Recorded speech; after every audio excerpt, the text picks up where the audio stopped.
ছিল যারা দুর্গত রয়েছেন তাদের ত্রাণ বিতরণের জন্য। না করতে পারলেও অন্তত কিছু সব তো পেলাম ওই দুর্গতদের জন্য। আর কি টাকাটা আমি জমাচ্ছিলাম উমরা করার জন্য। আমাদের প্রত্যেকের একটাই কথা যে ভাই একটা বাঁধের বিপরীতে আরেকটা বাঁধ তৈরি করা। আমি নিজেও বলি প্রতিবেশী রাষ্ট্রের সঙ্গে চুক্তি না থাকলেও আন্তর্জাতিক আইন অনুযায়ী উজানের দেশ হিসেবে ভারতের পানি ছাড়ার আগে বাংলাদেশকে জানানোর কথা, কিন্তু তারা সেটি করেনি। আশঙ্কা পূরণের অধিকার, অরাজকতার বিষ বাষ্প এখন যেই ছড়াবে বিজয়ী একেই বলে ঠেলার নাম বাবাজি। তবে পত্রিকার যে সম্মানিত দর্শক, আসসালামু আলাইকুম। নতুন একটা নিউজ ভিডিওতে আপনাদের জানাচ্ছি স্বাগতম। আজকের এই নিউজটি খুবই গরম। আজকের ভিডিওটি স্কিপ না করে সম্পূর্ণ দেখে যাবেন, তাহলে অনেক কিছু বুঝতে পারবেন। আপনারা দেখতে পাবেন ভারতের বিপক্ষে বাঁধ তৈরি করা সম্ভব কিনা সেই বিষয়ে কিন্তু কথা বলেছে ইঞ্জিনিয়াররা।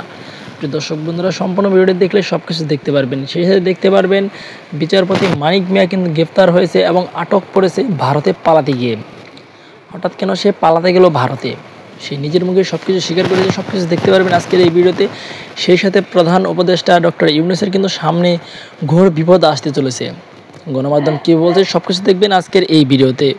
দর্শক বন্ধুরা, বেশি কথা বলবো না, আপনাদের বিস্তারিত ভিডিওতে নিয়ে যাবো। বিস্তারিত ভিডিওটি দেখার আগে একটা রিকোয়েস্ট, যারা এখন এই চ্যানেলটি সাবস্ক্রাইব করে রাখেননি, এই চ্যানেলটি সাবস্ক্রাইব করে দিয়ে পাশে থাকা বেল আইকনটি বাজিয়ে রাখুন। ইতিমধ্যে সাবস্ক্রাইব করে দিয়েছেন, সকলে জানাচ্ছি অসংখ্য ধন্যবাদ। সম্মানিত দর্শক বন্ধু, চলুন তাহলে এই ভিডিওটিকে লাইক দিয়ে আমরা ধারাবাহিকভাবে সেই বিস্তারিত ভিডিওগুলো একের পর এক দেখে আসি।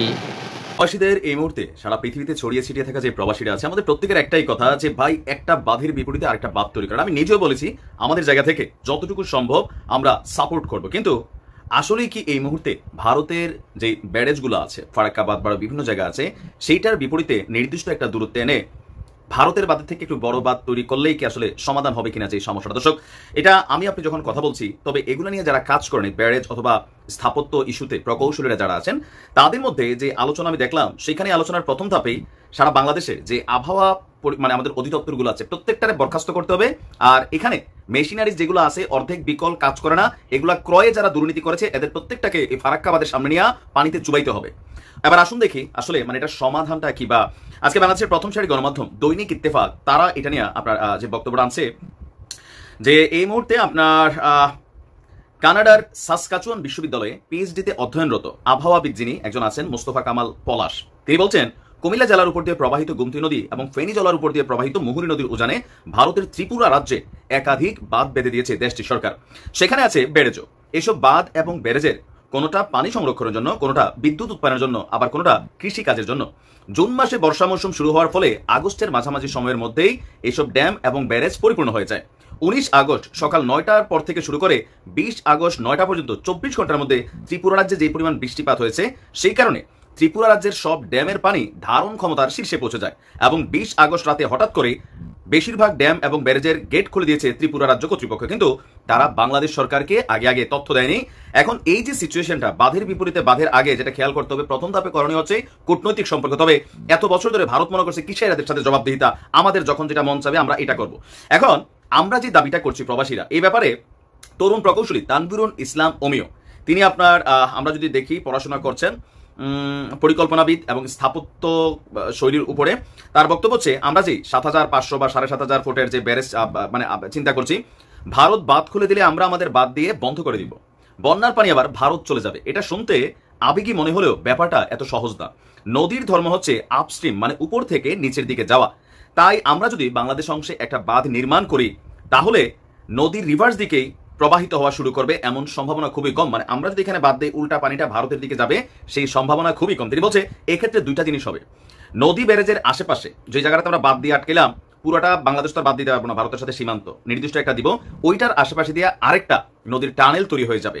অথবা নদীর পানি বাঁধের একদম আপস্ট্রিতেই জমা হতে হতে একসময় বাঁধ ভেঙে বাংলাদেশেই আবার এই পানিটা ওভারফ্লো করবে। দুই সিনারিওতে একই পরিণতি হবে, সেটা হচ্ছে বাংলাদেশে আরো ভয়াবহ মানে বন্যা আসবে। তো করণীয় কি? তো করণীয় প্রথমত হচ্ছে ভারত কূটনৈতিকভাবে আমাদেরকে জানাতে হবে। দ্বিতীয়ত প্রকৌশলী এবং ব্রাক বিশ্ববিদ্যালয়ের দুর্যোগ ব্যবস্থাপনা প্রোগ্রামের একজন স্নাতকোত্তর শিক্ষার্থী, তিনি বলছেন প্রাকৃতিক দুর্যোগকে অস্বীকার করার বা এড়িয়ে যাওয়ার সুযোগ নেই, তবে দুর্যোগকে মোকাবিলা করার জন্য, ক্ষয়ক্ষতি কমিয়ে আনার জন্য আমাদের পূর্ব প্রস্তুতি দরকার। এখানে সবচেয়ে বড় বিষয় যে পানি ব্যবস্থাপনার ব্যাপারে আমাদের প্রকৌশলী তানভীরুল ইসলাম বলছেন যে ভারতের সাথে অতি দ্রুত পানি বন্টন চুক্তি করতে হবে। ভারত সরকার বাংলাদেশের বর্ডারে প্রায় 30টি বাঁধ নির্মাণ করেছে, অথচ একমাত্র ফারাক্কা বাঁধ ছাড়া অন্য কোনো বাঁধের ব্যাপারে পানি বন্টন চুক্তিটা ওইভাবে আসে নাই। তাই কোনো প্রকার গাইডলাইন ফলো না করে এক রাতের মধ্যে তারা তাদের প্রয়োজনে সবগুলা ব্যারেজের দরজা খুলে দেয়। আবার যখন তাদের পানি প্রয়োজন হয় তখন এই পানিটাকে আটকে ফেলে। বাংলাদেশের বিভিন্ন জায়গায় যে ব্যারেজগুলো হয়েছে সেখানে ধুধু মরুভূমি বা বালুচর হয়ে গেছে। এখন আমরাও যদি ব্যারেজ তৈরি করি সেক্ষেত্রে আমাদের অঞ্চলও নাকি এরকম মানে বালুচর হওয়ারই সম্ভাবনা আছে। এখন আমরা প্রবাসে যারা আছি, দেশের এই পরিস্থিতি দেখে আবেগে আমাদের অনেক সিদ্ধান্ত আসে, আমরা আমাদের বক্তব্য যে আমরা কেন পারি না। তবে যারা এই নদী বিশেষজ্ঞ আছেন তারা বলছেন যে এই নদীগুলো নিয়ে আসলে কথাবার্তা হচ্ছে, প্রত্যেকটা নদীর উৎপত্তি স্থল বা এগুলা মূল স্ট্রিম হচ্ছে ভারতের মধ্য দিয়ে বাংলাদেশ ওভারপাস করে এটা বঙ্গোপসাগরে বা বিভিন্ন জায়গায় যায়। তবে আমরা মনে করি এত বছর যাবত আমাদের রাজনৈতিক সরকারগুলো এই বাঁধগুলো শুধু গত 15 বছর হয় নাই, এগুলো অনেক আগে থেকে তৈরি করা হয়েছে, কিন্তু আমাদের কোনো রাজনৈতিক সরকারের এই সাহস ক্ষমতা হয় নাই ভারতকে জবাবদিহিতায় আনা। এখন ডক্টর ইউনূস সরকারের মূল দায়িত্ব হচ্ছে এই বিষয়টাকে জবাবদিহিতায় আনা। 30টা বাঁধ কখন ছাড়বে, কিভাবে ছাড়বে, ছাড়তে গেলে কিভাবে কি করতে হবে, টোটাল একটা পলিসি থাকতে হবে। যেমন ফারাক্কা বাঁধের বেলায় পলিসি থাকলেও এই পলিসিটাকে কিন্তু অবলম্বন করা হচ্ছে না। তো অবলম্বন না করা হলে সেক্ষেত্রে ভারতের বিরুদ্ধে কূটনৈতিকভাবে আমরা কি ব্যবস্থা নিব, রাষ্ট্রগতভাবে মানে কি ব্যবস্থা নিব, সেটাও কিন্তু খুবই জরুরি।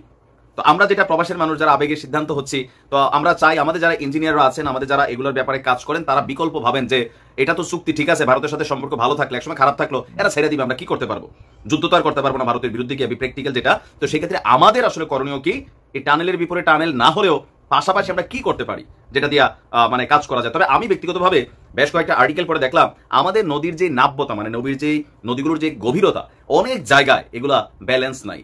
আপনার পলি পড়ে গেছে, নদীগুলা সঠিকভাবে গভীর না, খালগুলা গভীর না, যার কারণে শহরে বলেন গ্রামে বলেন প্রত্যেকটা জায়গায় দখল হয়ে গেছে। তো পানির যে ওভারফ্লো পাসটা এটা কিন্তু ঠিক মতো হচ্ছে না, নদী দিয়েও হচ্ছে না, শহরে নগরে বন্দরে যেখানে আছে প্রত্যেকটা জায়গায় দখলের কারণে অনেক কিছু হচ্ছে না। তো সেই ক্ষেত্রে এগুলাকে আবারও ড্রেজিং করতে হবে। এত বছর হয়েছে ড্রেজিং এর নামে ধান্দাবাজি হয়েছে, বাট এগুলাকে পরিপূর্ণ আকারে করতে হবে। বন্যার জন্য প্রি মোকাবেলা রাখতে হবে, বন্যার জন্য আমাদের টিম রাখতে হবে, যেহেতু বাংলাদেশ বন্যা প্রবণ টিম, এক এক সময় এক এক জায়গায় এই বন্যাগুলো হচ্ছে, সেইভাবে সার্বিক পরিস্থিতিটা রাখতে হবে। আর আমাদের যারা প্রকৌশলীরা আছেন, ইঞ্জিনিয়ার আছেন, দেশে বিদেশে পৃথিবীর বিভিন্ন জায়গায়, তারা চিন্তা করেন যে আমরা এটার বিপরীতে কনস্ট্রাকশনালি আসলে কি করতে পারি। প্রবাসীরা সবসময় প্রস্তুত, টাকা দিয়া বলেন, পয়সা দিয়া বলেন, ইটা বালা নাই সুযোগ পাই আবাদে মানিক বাইরে তোমরা ওলাখান বান্দিয়া বাদে গলার মধ্যে ধরে কইবা মানিক্যা তাই ফাওয়া সম্পর্কে তোমরা আইডিয়া আসুন নিয়ে বুঝছো নাই নি হইরাম তাই যাওয়ার সময় কিতা লইয়া যাইতে লইছিল আর কত ঠেকা দিয়া চুক্তি করছিল শুনানো যাওয়ার তাইনের চিন্তায় আছিল। পুরা ঘটনা শুন ভাই আগে মানিক ভাই আপনি হোক কিতা করছে ছিল বলতে জকিগঞ্জ সীমান্তে বালিয়া আপনার বাড়ি মুন্সিগঞ্জ নাম জিজ্ঞেস করেন। আমার নাম বিচারপতি শামসুদ্দিন চৌধুরী মানিক। বিচারপতি শামসুদ্দিন মানিক মানিক কে হাইকোর্টে যিনি কয়েকদিন আগে একটা উপস্থাপনা করছো সেনালাইকি মানিক কে সেনালাইকি হ্যাঁ হ্যাঁ সেই মানিক আমার নাম বিচারপতি মানিক বাড়ি মুন্সিগঞ্জ। আপনার কি নাম? পিতার নাম মরহুম আব্দুল হাকিম চৌধুরী। আব্দুল হাকিম চৌধুরী গুড। জি আপনি শুনি তাইনটা দেখিয়া লাগেনি যে ও মানিক ভাই ইকুয়াল টু এই মানিক ভাই দাড়ি লাগছে মাশাআল্লাহ কত ভালো লাগে ফাইন লাগে চেহারা দেখিয়া আজ আমার মায়া লাগছে তাইনটা দেখিয়া। এর আগে যতবার দেখছি মনে হচ্ছে ডিক্টেটর আজ দেখলাম বিগ টিম রে ভাই। তো খুনানো যাইতে লইছে। আসো এবার আমরা মেইন ঘটনাটা বলি। সময়ের 1 ফুর অসমের 10 ফুর শুধুমাত্র একটা সেলুট দেয় নাই, এই জন্য একজন এসআই রে শুধুমাত্র সেলুট দেন, ওনার গাড়িটা গেছে তাও ফেস টু ফেস দেখা নাই, এই জন্য একজন এসআই রে হাইকোর্টে নিয়া সুপ্রিম কোর্টে নিয়া কানে ধরে ওরা সে বসাইছে। আইজিপি প্রতিবাদ করছে, ওনার চাকরি খাওয়া ফেলছিল। সেই মানিক ভাই এই মানিক ভাই ভয়, এখনকার প্রশাসনের প্রতি ভয়। তো অলরেডি জানেন যে ভারতে পালিয়ে যাওয়ার সময় বিজেপির হাতে আটক হয়েছে আমাদের কালামানিক ভাই ওরফে সাবেক বিচারপতি শামসুদ্দিন চৌধুরী মানিক। সিলেটের জকিগঞ্জ সীমান্ত থেকে রাত 11:20 তাকে আটক করা। তো কি পাওয়া গেল? পালিয়ে যাওয়ার সময় 15,000 টাকা চুক্তি হয়েছিল সীমান্ত পার করে দিবে। তুমি এত টাকা আওলা মানুষ, তুমি মনে করলা যে এটা 15,000 টাকা দিয়ে গীতা করতে হয়, টাকার পরিমাণ বাড়ান দরকার আসলো, টাকা গীতা খবর লইয়া যাবেন মানিক ভাই। আচ্ছা সাথে কি ছিল? পালিয়ে যাওয়ার সময় নগদ 60 থেকে 70 লক্ষ টাকা, তার সাথে ছিল ব্রিটিশ পাসপোর্ট। আপনারা সকলে জানেন যে বিচারপতি সাবেক এই মানিক সাহেবের, আজকে মায়া লাগছে লুকটা লাগে নামটা সুন্দর করে বলছি, তার কিন্তু যুক্তরাজ্যের পাসপোর্ট আছে। তো সেই যুক্তরাজ্যের পাসপোর্ট এবং বিভিন্ন ব্যক্তিগত সামগ্রীর সঙ্গে নিয়ে পালানোর চেষ্টা করেছিল, কিন্তু যাদের সঙ্গে তিনি পালিয়ে যাওয়ার চেষ্টা করছেন তারা ধোঁকা দিলাইছো, তোমরা পালাই যাও, একটা বিপদগ্রস্ত মানুষের টাকাও তোমরা মারিয়া দাও, অতটা খারাপ তোমরা খিলা হইলা। মানে ঘটনা হচ্ছে যে তার এই টাকা পয়সা হান্ডি পাতিল বা যা ছিল এটা তার এক জায়গাতে তারা কলা পাতার উপর বসাইয়া আসি বইলা সেই যে গেছে আর ফিরে আসে নাই। আর তাকে আটকের সময় বিজেপি তার কাছ থেকে নগদ 40,000 টাকা জব্দ করেছে। এখন এইটা বাইরে করা দরকার যে খারাপ 60-70 লাখ টাকা আসলে আসলে নি থাকতেও পারে, কারণ জানে যে আগামী কত বছর আর দেশে আসবে না, টাকা টোকা নিয়ে ভারত থেকে চলে যাওয়ার সুযোগ ছিল। তো একটি ভিডিও যেটা আমরা সামাজিক যোগাযোগ মাধ্যমে দেখছি যে আমাদের বিজেপির সদস্যরা যারা আছেন তারাও পোংটা, এবং তিনি বলছিলেন তার সাথে ছিল ব্রিটিশ পাসপোর্ট, বাংলা পাসপোর্ট, নগদ টাকা, ডেবিট কার্ড এবং ক্রেডিট কার্ড। তো তিনি বলছেন যে এখানে নৌকলা নিয়েছে কিনা, এখানে তাকে যে নিয়ে আসছিল তারা এই টাকাটা মাইরা দিছে, আর 2-3টা ছেলে তার সাথে সব কিছু ফোন টোন যা আছে সব নিয়ে গেছে। আর 15,000 টাকা চুক্তিতে আসছিলাম ওই টাকা তাদের দিয়েছে, কিন্তু পরে ওই 2 ছেলে আমাকে মারধর করে সব নিয়ে গেছে। কোন এলাকায় মারধর করা হয়েছে জানতে চাইলে তিনি বলছেন যে ইন্ডিয়ার ভেতরে নিয়ে, মানে তিনি ইন্ডিয়ার ভেতরে গেলেন আবার কেমনে আসলেন আমরা পুরোটা নিজেরও বুঝতেছি না, যে এখানে তো কিছু তো একটা কাহিনী হয়েছে। তো কেন পালাচ্ছে? প্রশাসনের ভয়ে। তার বক্তব্য এখন পর্যন্ত তিনি কোনো জুলুম করেননি। আর দীপ্তি চৌধুরীর সাথে সে বেয়াদবির জন্য তিনি ক্ষমা চাইছেন, এমনকি তিনি বারবার গেঞ্জি উপর করে বোঝাতে চাচ্ছিলেন যে তিনি অনেকটা অসুস্থ। মানিক ভাই, এমনই হয়, আপনি তো এই জাস্টিস একটা লেভেলে গত 15 বছর কাঁপাই আসছেন, বহুত মানুষের ফাঁসি দিয়েছেন। আজকে আপনার চেহারার দিকে আপনি তাকান, আজকে আপনার কেন এই দশা? কারণ বিচার বিভাগটাকে যারা নষ্ট করছে এদের মধ্যে আপনি একজন। পাওয়ার ছিল, ক্ষমতা ছিল, যারা তারা ফাঁসি দিয়ে দিচ্ছেন একটা টাকা পয়সা বা অবৈধ পদ পদবীর লোভে। আজকে আপনার ফাঁসি হবে না, মানে আপনার যে অবস্থানটা সেটা ফাঁসির চেয়ে কম কিবা? স্বাধীন বাংলাদেশে দুটো মন্ত্রণালয়, আইন, বিচার এবং সংসদ বিষয়ক যে মন্ত্রণালয় এটি এবং স্বরাষ্ট্র মন্ত্রণালয়, এই দুটো মন্ত্রণালয় আমাদের সব সরকারের আমলেই গলার ফাঁস হিসেবে, সরকারের গলার ফাঁস হিসেবে সরকারকে ডুবিয়েছে। এবং এই মন্ত্রণালয় যারা কাজ করেছেন, দুর্ভোগ, দুর্দশা, অপমান, জেল, জুলুম থেকে শুরু করে ব্যক্তিগত জীবনে নানা রকম কেলেঙ্কারি, অভিশাপ, হাজার রকম বিপত্তি নিয়ে তাদেরকে এই দুনিয়া থেকে বিদায় নিতে হয়েছে। একটা একটা করে বলি। বঙ্গবন্ধুর জামানাতে স্বরাষ্ট্রমন্ত্রী ছিলেন ক্যাপ্টেন মনসুর। তো ক্যাপ্টেন মনসুরের যে জীবদ্দশায় মারাত্মক যাকে বলে অপমানের ছিল। এর কারণ হলো তিনি নামে স্বরাষ্ট্রমন্ত্রী থাকলেও মূলত বঙ্গবন্ধুর কসাই হিসেবে যার খ্যাতি ছিল এসপি মাহবুব, তিনি মূলত স্বরাষ্ট্রমন্ত্রী মন্ত্রণালয় চালাতেন, পুলিশের বিভাগটি। বাকি যে বিষয়গুলো, যেগুলো গেরিলা, রক্ষী বাহিনী, অন্যান্য যে বিষয়গুলো, মারামারি, কাটাকাটি, গুলাগুলি, এই বিষয়গুলো নেতৃত্ব দিতেন তাপস এবং পরশের বাবা শেখ মনি। এবং শেখ মনি যদি কখনো সেই ক্যাপ্টেন মনসুরকে তিনি একটা ফোন করতেন, সঙ্গে সঙ্গে তিনি মানে ভয়ে অস্থির হয়ে যেতেন। আমাদের আসাদুজ্জামান খান কামালকে শেখ হাসিনা ফোন করলে, বেনজির ফোন করলে, হারুন ফোন করলে যেরকম একটা অবস্থা হতো, ঠিক ওইরকম একটা অবস্থা কিন্তু ক্যাপ্টেন মনসুরের জীবনে ঘটেছিল। স্বরাষ্ট্রমন্ত্রী আসাদুজ্জামান খান কামালের বাড়িতে যেভাবে আগুন লাগানো হয়েছে, একইভাবে যাকে বলা হয় ক্যাপ্টেন মনসুরের বাড়িতে আগুন লাগানোর জন্য বিশাল মিছিল নিয়ে এই ইনুর নেতৃত্বে, হাসানুল হক ইনুর নেতৃত্বে জাসদের একটা বিরাট গ্রুপ তখন তার বাড়ি আক্রমণ করেছিলেন। তার বাড়িটি ছিল তখন এই মিন্টু রোডে। তো ক্যাপ্টেন মনসুরের পর আইন মন্ত্রণালয়ে আসেন। আইন মন্ত্রণালয়ের মাধ্যমেই মারাত্মক কতগুলো যাকে বলা হয় সংশোধনী, বিশেষ করে চতুর্থ সংশোধনী। তো চতুর্থ সংশোধনীর মাধ্যমে আওয়ামী লীগের পুরো শ্রেণী চরিত্র পাল্টে দেওয়া হলো। এরপরে স্পেশাল পাওয়ার্স অ্যাক্ট করা হয়েছে এই মন্ত্রণালয়ের মাধ্যমে। এরপরে বাকশালে রূপান্তরিত হওয়া চতুর্থ সংশোধনীর মাধ্যমে একদলীয় শাসন, এই পুরো কাজটি করেছে এই মন্ত্রণালয়ের। এবং এই সময়টাতে আইনমন্ত্রী হিসেবে যারা ছিলেন তাদের যে ব্যক্তিগত জীবন, সামাজিক জীবন এবং ক্ষমতা পরবর্তী জীবন কতটা দুর্বিষহ হয়ে পড়েছিল সেই খোঁজ নিয়ে দেখেন। তারপর জিয়াউর রহমানের আমল, এরশাদ আমল, এই দুটো আমলেও আইন মন্ত্রণালয়ের জন্য এবং স্বরাষ্ট্র মন্ত্রণালয়ের জন্য দুটো সরকারকে কিন্তু মারাত্মক বিপদের মধ্যে পড়তে হয়েছিল। সত্তার সরকারের পতন সেই স্বরাষ্ট্র মন্ত্রণালয়ের কারণে হয়েছিল। আবার এরশাদ জামানাতে যারা স্বরাষ্ট্রমন্ত্রী ছিলেন তাদের সেই স্বরাষ্ট্রমন্ত্রী ছিলেন মেজর জেনারেল মাহমুদুল হাসান, সেই থিপ অফ বাগদাদ। তারপরে আরও যারা ছিলেন স্বরাষ্ট্রমন্ত্রী তাদের কারণে এরশাদের পতন ত্বরান্বিত হয়েছে। এবং এরশাদের আইনমন্ত্রী হিসেবে যারা যারা ছিলেন তাদের কারণেও কিন্তু এরশাদের জীবনে অনেক করুণ পরিণতি তাকে বহন করতে হয়েছে। পরবর্তীতে বিএনপি জামানাতে স্বরাষ্ট্রমন্ত্রী মিস্টার মতিন, আইনমন্ত্রী ব্যারিস্টার মওদুদ, এই দুজনের জন্য, পরবর্তীতে আবার লুৎফুজ্জামান বাবর, এদের জন্য বা এদের কারণে আলতাফ হোসেন চৌধুরী সহ এদের জন্য বিএনপিকে যে দুর্ভোগ এবং দুর্দশা পোহাতে হয়েছে, বিএনপির মেরুদণ্ড ভেঙে দেওয়া হয়েছে। এবং যারা মিস্টার মওদুদ, মিস্টার মতিন, তারা সহ, লুৎফুজ্জামান বাবর সহ, তাদের সবার জীবন রীতিমতো অভিশপ্ত হয়ে গিয়েছে। বাবর সাহেব তো এখন জেলখানাতে ফাঁসির আসামি, মানসিক ভারসাম্য বলতে গেলে হারিয়ে ফেলেছেন। মিস্টার মওদুদ প্রথম থেকেই আইনাঙ্গনের সাথে থাকার কারণে তার ফ্যামিলির যে সুখ শান্তি সম্পূর্ণ বিনষ্ট হয়ে গেছিল। তার একটা ছেলে অটিস্টিক, স্ত্রীর সঙ্গে তার কখনোই সুসম্পর্ক ছিল না, চুল ছিঁড়াছিঁড়ির মতো অবস্থা। তার বাড়িটা সরকার দখল করে নিয়েছে এবং তিনি পৃথিবীর সবচেয়ে অসুখী মানুষ হিসাবে তিনি ছিলেন বাংলাদেশের সবচেয়ে সফলতম একজন মানুষ। জ্ঞান, বিজ্ঞান, মানে কি নাই, বক্তব্য পার্লামেন্টে, রাজপথে, লেখালেখি ইংরেজিতে এবং বাংলাতে। মওদুদ সাহেবের সমপর্যায়ের মেধাবী লোক বাংলাদেশে খুব অল্প, আর সফলতার দিক থেকে একেবারে চূড়ান্ত। এরশাদ জামানাতে, জিয়াউর রহমানের জামানাতে, খালেদা জিয়ার জামানাতে সবসময় তিনি ছিলেন শীর্ষ ব্যক্তিত্ব। কিন্তু এত অসহায়, এত লাঞ্ছিত, এত অপমানিত হয়ে তিনি মৃত্যুবরণ করেছেন, যার সঙ্গে আর কোনো কিছু তুলনা করা যাবে না।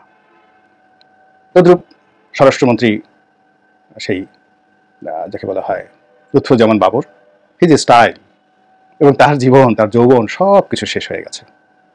আগের যিনি ছিলেন মিস্টার মতিন, তিনিও মার খেয়েছেন, একাধিকবার রাস্তায় মার খেয়েছেন। স্বরাষ্ট্রমন্ত্রী ছিলেন আওয়ামী লীগের জামানাতে মিস্টার নাসিম, জীবন শেষ।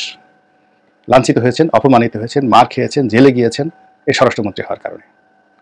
তারপর সাহারা খাতুন, তিনি যেহেতু ওরকম ছিলেন, তার জীবনের এরকম কোনো ঘটনা তেমন একটা ঘটেনি। তবে মহিউদ্দিন খান আলমগীর স্বরাষ্ট্রমন্ত্রী ছিলেন, তার জীবনে কিন্তু তছনছ হয়ে গেছে, তছনছ হয়ে গেছে রীতিমতো সব মিলিয়ে। তার ব্যাংক, বিমা, পরিবার, জীবন, সংসার, জীবন নিয়ে টানাটানি। এখন কোথায় আছেন আল্লাহ মালুম, আল্লাহ ভালো জানেন। এরপর সর্বশেষ আসাদুজ্জামান খান কামাল। এই ভদ্রলোককে দেখে মনে হয়নি যে তিনি দুষ্ট, তিনি চরিত্রহীন, নারীলোভী। তারপর তিনি ঘুষ খেতে পারেন, দুর্নীতি করতে পারেন, তার টাকার বস্তা থাকতে পারে। তাকে একজন নিপাট ভদ্রলোক বলেই মনে হতো। কিন্তু তার পতনের পর যে সকল খবর, এখনো আমি সত্য মিথ্যা বলতে পারি না, যে সকল খবর আসছে তো রীতিমতো পিলে চমকানো। এবং আজকের এই ভিডিওটা আমি করছি বৃহস্পতিবার দিন। এখনো পর্যন্ত তাকে কোর্টে তোলা হয়নি, তাকে গ্রেপ্তার দেখানো হয়নি। তবে তাকে নিয়ে যে গুজব, তিনি গণপিটুনির শিকার হয়েছেন, মারাত্মকভাবে তিনি গণপিটুনির শিকার হয়েছেন। তার বাড়ি পুড়িয়ে দেওয়া হয়েছে, সরকারি বাড়ি এবং তার যে ব্যক্তিগত বাড়ি, পরিবার পরিজন নিয়ে যিনি থাকতেন, সেখানে হামলা চালিয়ে পুরো বাড়ি তছনছ করে দেওয়া হয়েছে। তার গাড়ি, বাড়ি, ব্যবসা প্রতিষ্ঠান কোনো কিছু নেই। এবং এই লোকটি যেদিন কোর্টে তোলা হবে, তাকে নিয়ে যে কী কাণ্ড ঘটবে, আমি যদি দীপুমনির পরিণামের কথা চিন্তা করি, সালমানের পরিণতির কথা চিন্তা করি, আনিসের পরিণতির কথা চিন্তা করি, সেই তুলনায় আসাদুজ্জামান খান কামাল, তার প্রতি জনরোষ এবং ক্ষোভ 100 গুণেরও বেশি। তো কাজেই তাকে কোর্টে তোলা হলে কোনো পরিস্থিতি আসলে মিলিটারি দিয়েও নিয়ন্ত্রণ করা যাবে না, এটাই হলো বাস্তবতা। তো সেই মানুষটি এখন যেখানে আছেন, জাহান্নামের সে তৃপ্তি, মজা তিনি এখন পাচ্ছেন। আর যখন তাকে কোর্টে তোলা হবে, তিনি তখন জাহান্নামের যে আগুন, সে আগুনের স্বাদ পাবেন।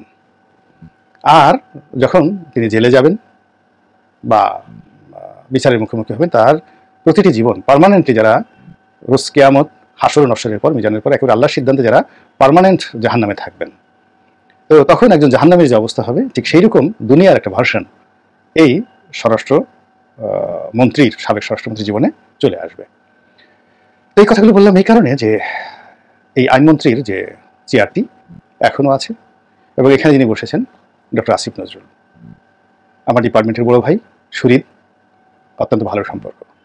তো তিনি সেই চেয়ারে বসে এই কথাগুলো স্মরণ করছেন কেন জানি না, কিন্তু আমার খুব ভয় হচ্ছে এই কাহিনীগুলো জানার পরে। আর দ্বিতীয়ত, এখানে আরেকটি পজিটিভ, স্বরাষ্ট্র মন্ত্রীর যে চেয়ার, এই চেয়ারে বসেছিলেন ব্রিগেডিয়ার এম শাখাওয়াত, এবং অল্প কয়েকদিনই তার জীবন তছনছ হয়ে গেছে এবং তিনি সেখান থেকে চলে গেছেন। এবং আমি মনে করি আল্লাহ তার প্রতি রহম করেছেন। তার জায়গাতে আর একজন এসেছেন, একজন লেফটেন্যান্ট জেনারেল, সামরিক কর্মকর্তা। তার নসিবে কি আছে তাও আমি জানি না। কিন্তু যেটি হয় সেটি হলো, প্রকৃতি একই খেলা বারবার খেলে। পূর্ণিমার সময় পূর্ণিমা হয় এবং পূর্ণিমার টানে, অমাবস্যার টানে একটা জোয়ার হয়। প্রতি বছর নির্দিষ্ট সময় বসন্ত আসে, নির্দিষ্ট সময় বর্ষাকাল হয় এবং যত দুর্ভোগ দুর্দশা ঘুরে ফিরে একটা নির্দিষ্ট পথ পরিক্রমায় আসে। তো সেক্ষেত্রে এই দুটো মন্ত্রণালয়কে কেন্দ্র করে আমাদের যে অতীত ইতিহাস স্বাধীন বাংলাদেশে, এটি মোটেও স্বস্তিদায়ক নয়, ভালো নয়। তো কাজে একজন নাগরিক হিসেবে বা এখন যারা আছেন তাদের শুভার্থী হিসেবে আমি শুধু তাদেরকে এই বিষয়টি স্মরণ করে দিতে চাই, তারা যেন এই চেয়ারে বসে আল্লাহকে ভয় করেন, ন্যায় বিচার প্রতিষ্ঠা করেন, সত্যের উপর অবিচল থাকেন এবং কোনো অবস্থাতেই এই চেয়ারের যে ক্ষমতা, সেই ক্ষমতাটাকে নেতিবাচক অর্থে ব্যবহার না করেন। এবং সেই বিষয়টি যদি তারা, এই তাকওয়াটি যদি তারা অনুসরণ করতে পারেন, তাহলে এটির, অর্থাৎ এই দুই চেয়ারের যে ঐতিহাসিক অভিশাপ রয়েছে, সেই অভিশাপ হয়তো তাদেরকে স্পর্শ করবে না। আল্লাহ আমাদের সবাইকে হেদায়েত দান করুন। প্রিয় দেশবাসী, শুরু থেকে শেষ পর্যন্ত যারা এই ভিডিওটি দেখেছেন, সকলকে জানাই অসংখ্য অসংখ্য ধন্যবাদ। যারা এরকম নিউজ ভিডিও পেতে পছন্দ করেন, তারা অবশ্যই এই চ্যানেলটি সাবস্ক্রাইব করে পাশে থাকা বেল আইকনটি বাজিয়ে দিবেন। যারা এখন এই ভিডিওটি শেয়ার করেননি, এই ভিডিওটি দ্রুত শেয়ার করে সকলকে দেখার সুযোগ করে দিন। আজকের মতন এই পর্যন্ত, দেখা হচ্ছে পরবর্তী কোনো ভিডিও নিয়ে, ইনশাল্লাহ।